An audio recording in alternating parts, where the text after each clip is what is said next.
What the F is Bussy? I've been hearing this term. This got to be the most reacted to term in the last week. Thanks to your boy. Now, I thought it had to do with a transsexual, but I looked up the definition, and it says here, Bussy is a mashup of the words boy and Pussy used to refer to a man's anus. So, whoa, I didn't know that. There's actual real definitions on the internet, and I know you guys. Deep. I know you guys been hearing this word floating around, as Munchie B would say, the metaverse space. Metaverse. Yeah, I thought that had something to do with trans people. You know what I'm saying? That ain't. Well, I thought it was referring to a trans that ain't fully got their transformation, but yeah, referring to the butthole. I believe that's probably where the term probably became commonly understood, but recently it's become popularized by someone that we all familiar with, and because he expressed some type of affection toward it or appreciation for certain individuals, I couldn't understand for the life of me why he would open his mouth and say something that preposterous other than he meant it or he desired it. But yeah, I've never thought outside of hearing the word immediately about something called a bussy. I've heard of budussy and the smell. I guess that's the smell that's produced from stanky C-necks. But just a bussy and hearing a Kiwi expressing affection for a bussy is outright despicably disgusting. How do you feel about Gucci Mane dropping all those artists? Gucci Mane got some good bussy. Huh? Yeah, Gucci Mane got some good bussy. Okay. Can you explain that a little bit more? I'm saying, if it was Gucci Mane and he had the bussy, it was good. Okay. Deplorable. Yeah, I don't think he's probably the first LA street guy to ever say that word online. It's one thing to say it, but it's one thing to say that you appreciate it. Oh, okay, I didn't even know. Well, he said his first thought was to call him the BITCH, but he was still trying to be disrespectful, and he said Bussy, and he had a what you call like a flashback because he asked about him releasing all this artists, and you know his time around him he was an asshole, and then he got friends like Scooter from Atlanta that went through that, because he bipolar and just be releasing people, and he you know what I'm saying, he just don't like his get down. So he said that's how he came. You know what I mean? But living in Atlanta might have you thinking a certain kind of way. I tend to agree. It's considered the black gay capital of America. We all know San Francisco's the white, I don't even want to say white gay capital. It's the gay capital of the country, but for black folks, it's Atlanta. Correct. And you're going to learn all the lingo and be interacting. And then he claimed it on the fact that he's just tapping into more of his comedic side. And I just don't see anything actually funny outside of these type of antics that he's putting. There's no other funny part except if it's not Rainbow, I don't see it being comedic. And did you see him on the Unk show with the baby oil and doing the striptease? He did the striptease for the 007 Unk guy. Did you see it? That's the host? Yes. I didn't see that. He's darker than Bricc Baby. But he also did a striptease for this nigga on camera. And after he stripped for him, he oiled himself with baby oil and did some very suspect moves on camera, bro. I'm not making this up. Yeah. Texas, right? Why you been everywhere because you banned from LA? And like, how does it feel to get banned from like where you from? I ain't never been banned from St. Louis, right? But just to get banned from somewhere, come on, gang. Come on, gang. I'm just saying. What the fuck you want? What you mean I'm banned from my city? They said you was banned. I didn't say it. Gang. Take Come on, it gang. back. What you doing? back, you ain't banned. Put the shirt back on. You ain't Take banned. it back, You ain't banned. Put the shirt back on. Take it back. Put the shirt back on, gang. You're And not I banned. ain't playing. What the fuck you doing? Come on, gang. Come on, gang. This is No. what I do before I fight. No, gang. This is what I You do, tweaking. Gang, you tweaking. I swear to God, my mom, you tweaking. What you want? The fuck? Stop playing on me. Stop playing on me. Nah. This ain't no jumper. Come on, gang. Come on, listen. I feel humiliated, right? Gang, no, with them fingers. Stop playing on me. Come on, gang. They nigga. No, You no, said no. what? I'm banned from where? No, you ain't banned from nowhere. You should be banned from no jumper. What the? Yeah, I mean, you said I'm banned from where? You talking about? I'm Hold Who got on. left on bad bougie, huh? Yeah, they got some bad 30s. What they? Yeah, them bad 30s. That's what I got, mama. What they? Who got Yeah, left on yeah, them bad 30s bougie? bad. Hey, come on, guy. I don't mean them 30s bad. Them 30s, oh, damn, that feel, damn. Yo, hey! Damn, I swear he like that shit. No, Hey, for real though. hey, That check shit it feel- out. No, I'm just saying though, the feel. Hey, man. It feel fun. I see. What you got I'm the in one there? that do all the time. What's in that? I feel funny. Well, What's in that? I came with some extra bottles. No, I'm saying, what's in that kind? Why I feel funny? Why it make you This got a tingle? little ecstasy in it. But why it make you tingle? Because it got a little ecstasy in it. Gang, I'm gonna drop 30. Yeah. No, gang, you just be feeling tingly and stuff like I'm on no jumper. So you got that from Adam, this Adam flavor? Nah, I bought that just for you because you want to do a podcast about Gucci. No, I don't want to talk about Gucci no more. I saw that mama. You know what I mean? I don't want to talk about Gucci. Listen, I saw mama. Listen, this is all I want to say right here, right? I just want to be real. There's a lot going on with you, right? Let's skip past Gucci, right? Because there's a lot going on in LA. There's a lot going. Let's get some. Say something else about Gucci. I'm peeling back out. My bad, gang. My bad. I swear to God, my mama. No more.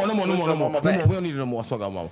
Hey, so you think Orlando Brown, Ray J, Daylight, all these people got anything to do with the things he doing on the internet now? Whether it has anything to do with it, of course, I believe it's inspired by some of that, but I can definitely say he's jumped into that category officially. Okay, this word, it says here, down. it's unclear who originated this term, but the word has been used by members of the LGBTQ community since about 1992. Oh, it's an OG term. Yeah. When you sit down with Texas Tony, and he sat right here in this building shortly after he had the conversation with Tony from Texas, and based on that was the only evidence of anything associated with this type of subject matter, I was able to sit here, have a conversation with him about it, and it came out where it didn't seem that bad. He expressed his thoughts on why he entertained it, and he kind of pointed out, where he said certain things in the conversation that kind of cast him outside of what everybody was trying to put on him. And I was here in this very room to support that. Crazy part is, man, the whole internet going crazy because they think I done had a photo shoot with an openly gay crip. They don't know That's that I awesome. just... Cuz I'm glad you brought it up because I was going to bring it up and I don't have to find the angle now. Cuz explain yourself, please. Explain yourself, please, cuz. Please. So look, this is what went on, cuz Gay Tony, man. The nigga Gay Tony. Every time a guest usually shouts out an artist or something, I throw out a shout out, but go ahead, talk your shit. I can't do it. Oh my I didn't shout him out. I nigga. know. I said, but I usually do. Yeah, I usually like, shout out Gay Tony.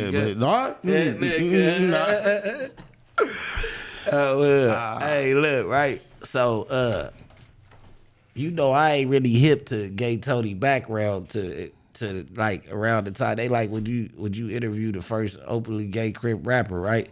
I'm like, hell yeah, I interviewed the first openly gay Crip rapper. Nigga, the dad used to tell cuz he ain't no Crip. You get what I'm saying? Like off the rip, like nigga, that's not what we pushing. We not bending the rules for you. We not doing all that. So you know what I mean? We took the interview, and 5 minutes before the interview, we learned that he was from Hoover. Wow. But since he sat down with Texas Tony from Texas, that claimed to be from Hoover, the twerking, the hoochie mama shorts, said he gonna knock somebody out and spit in their crack. Then he said he threatened Loose Coochie recently that he would put his finger in his area. He told us that he pressed DeJean Paul and told him, you gotta prove to me that you gay. What? Yes. If I find a clip with Alex talk to the team when they do the editing, I'll send it to you so you can put this in here. Yeah, he told DeJean gay, I don't believe you gay, you gotta prove it. Yeah, because that's what I said. I can't even just DeJean Paul is a different like breed. DeJean, you gotta prove that you gay, bro. So it sound like telling a nigga put some spit on it to me. But anyway, outside of that, he claimed that Gucci Man got good Bussy. on top of the times we've seen him on No Jumper claiming that everyone is gay at some times. We've seen him say that, and the antics we've seen him pull with Adam 22. So now that he's claiming all that, you know how hard you have to force your brain to not associate him with that feng shui bullshit? I mean, personally, I would have never interviewed Gay Tony, because if he ain't got nothing other to talk about than being a gay crip, we ain't talking. Because I wouldn't disrespect the culture with that weird shit. And then if he was like a Jason Lee or something, we could have a conversation. He got something to talk about, but Well, go ahead. no, because I like the word you made a word kind of popular a while back called gimmick.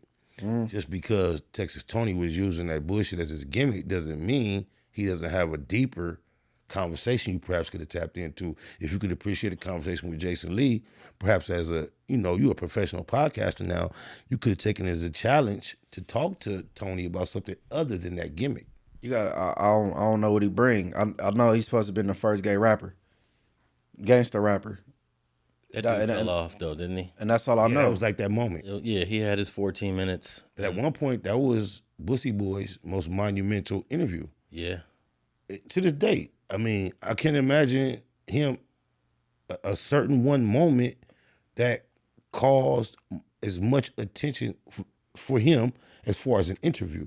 Now, he's pulled some antics, throwing the fake nutties, blowing up, having P-Nice physically, whatever they went through. Those type of things have made him, now claiming that Gucci Boy has good pussy has really taken it over the top.